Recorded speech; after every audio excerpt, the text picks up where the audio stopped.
Hi there, Eden here. I just wanted to tell you that I'm going to be sharing some weekly practices with you, meditations, movement practices, self-care tips and recipes based in Ayurveda and the art of Ayurvedic self-care, this beautiful science of life.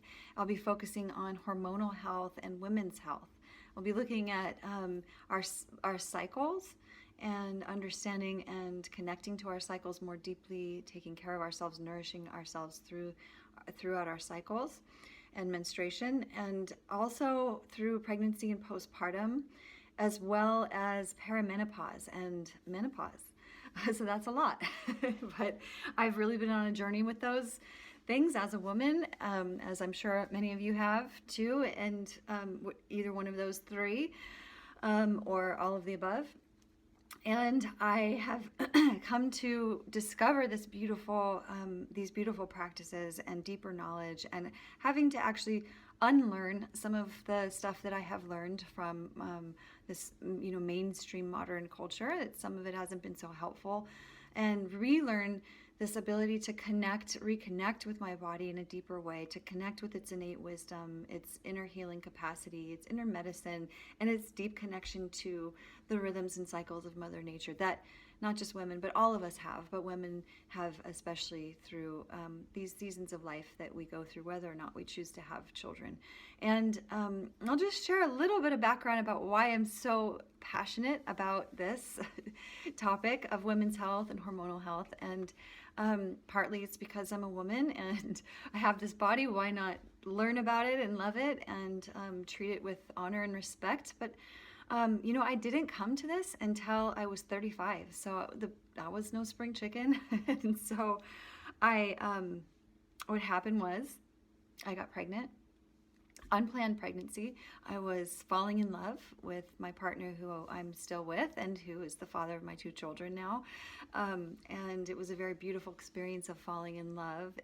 We weren't planning on having children. We really had only met 6 months earlier. And we embraced it. I was super excited, of course, and I, at the same time, was in such a stressful part of my life. My mother was going through some really deep mental health challenges that had led to some pretty serious problems, and I was trying to help her through. I was in the middle of getting my PhD in education and figuring out how I was going to pay for it, going into some pretty deep debt, and also feeling really disconnected from my body.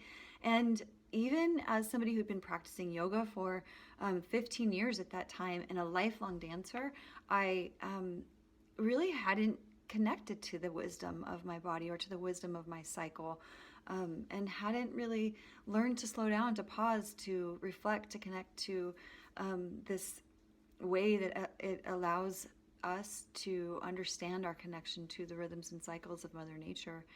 And what happened was, after I got pregnant, it turned out to be an ectopic pregnancy. So I didn't realize that. I went to go help my mother with some stuff and felt some pain in my womb and was trying to talk myself out of it, saying to this little being, it's going to be okay, we're going to be okay. The pain was worsening. I eventually saw myself in the mirror and had absolutely no blood in my face and realized I needed to get to the hospital as soon as possible, which took a while to get to. And on the way there, I was losing consciousness, experiencing internal bleeding, really actually feeling my body shut down, dying. It was a very close near-death experience. I made it just in the nick of time. Fortunately, I had lost consciousnness, but got a blood transfusion, went into surgery, and had my fallopian tube and ovary, where the baby was also removed, the fetus, and came out of that experience feeling extremely grateful that I was alive and grateful to the surgeons and the doctors, but also feeling a deep depression that came on. And it was the first depression of this kind that I had ever experienced in my life. And if any of you have gone through a sudden loss of a pregnancy, you know the hormonal shifts involved and the feeling of loss and grief that can come with it.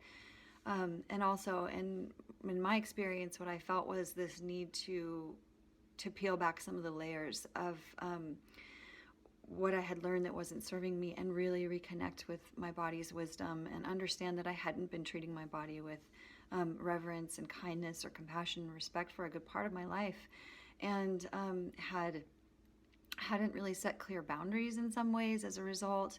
Hadn't really taken time to pause and rest when I needed to, and just really pushed through. And I think that, I'm seeing now women, young women, women of all ages that are really reconnecting with this wisdom of their bodies and their connection with Mother Earth, and they're coming at it in different ways, some through Ayurveda, some through other ancient wisdom traditions that have really supported that. But like I said, I think that ours, and at least in my family and in my culture, I hadn't really been felt like that was supported. And if anything, when things came up around hormones, there was this, from kind of the modern medicine establishment, there was a push towards, just take the pill, or, some external pharmaceutical fix. And I hadn't necessarily taken that route, but I had taken the route of not understanding and connecting to the innate wisdom of my body until this experience happened, and it really catapulted me into that. And then having had 2 children and going through experience of birth, and of course that is a time when you really understand the intelligence of your body it's really built in. It is innate, and it's beyond what our minds can even fathom to some extent. And I had my daughter at the age of 39, and so I realized at that time that, I was going to be going into perimenopause while I was breastfeeding my daughter and taking care of an infant and a toddler, and wanted to explore that and understand how I could best support my body and my hormonal changes that were coming from the experience of birth, but also stepping into this new phase that was coming soon of perimenopause. And hopefully, if I live long enough, I will make it into menopause and be menopausal. And that's the beautiful thing about Ayurveda, is it's seen as a time to really step into our full wisdom. It's not a time when we have to fear and that there won't necessarily be all of these symptoms that are scary, that we're going to shrivel up and be useless, and all these things that we're kind of like that are handed down to us in our culture. That if we take the time to really understand our bodies, to love them, to honor them, this is a natural transformation, a natural shift. So I'll be talking about all of this through the lens of Ayurveda, and we'll be doing movement practices, meditation, like I said, self-care tips, information, and some recipes that will come along with it. I'll be sharing that here on Instagram and Facebook, as well as Soma's Sister YouTube channel.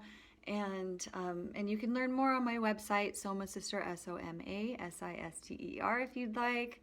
And I just really look forward to connecting with you and being part of this new shift in consciousness that I feel like is happening, that's rooted in the old ancient ways, that's kind of bringing us back into deeper connection with our bodies and our body wisdom, and into more empowerment and connection. So thank you so much for listening to this long video.